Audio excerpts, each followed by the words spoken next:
Applications, finances example. Bill wins $1,300,000 in a lottery and invests the entire amount at an annual interest rate of 2.5% compounded quarterly. So the amount of times it's compounded means 4 times a year. So when you hear compounded, that's how many times a year this happens. Okay, so it's compounded 4 times a year. He'll withdraw $10,000 at the end of every 3 months, which again, that represents 4 times a year. If there's 12 months in a year, every 3 months is 4 times a year. So just sort of to mention it there as well. Determine algebraically the total number of withdrawals, including the partial amount that Bill can make until there is no money left. Express your answer as a whole number. So here's the formula given. So formulas will be given and then the variables will be identified. So PV stands for present value deposited, R is the amount of each withdrawal, N is the number of equal withdrawals, I is the annual interest rate as a decimal, O divided by the number of compounding periods, which we already talked about. When it says the number of compounding periods, that's always in a year. So in this case, quarterly would mean 4. So let's plug into our formula what we know. So the present value would be your starting amount, which is the $1,300,000. So $1,300,000, okay?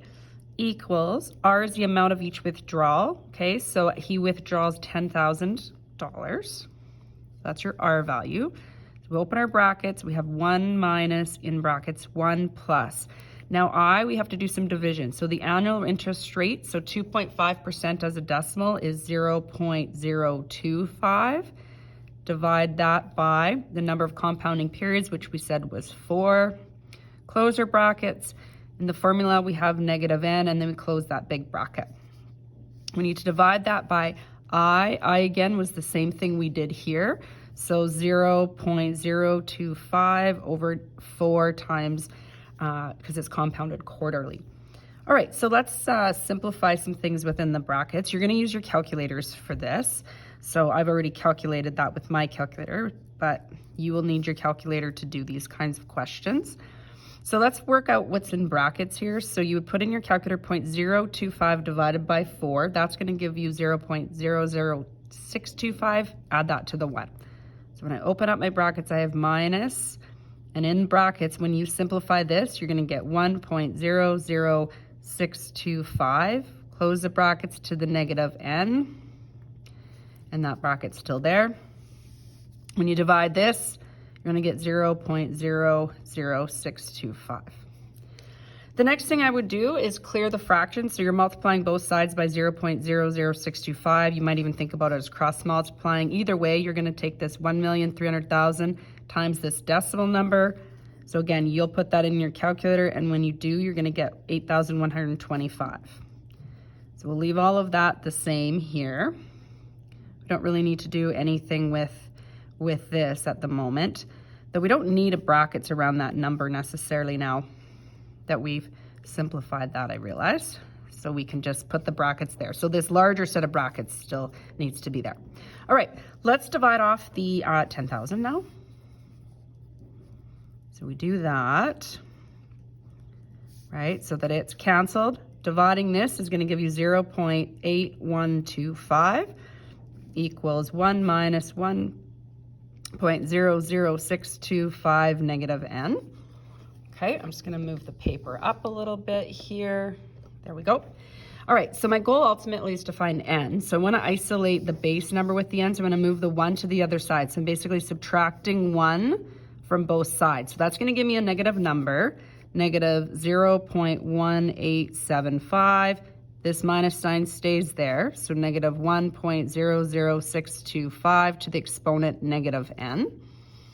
Okay, then we don't need to have 2 negative numbers, so we may as well divide them by negative 1, or essentially just change the signs so we don't have to deal with that. Now the exponent's still negative, right?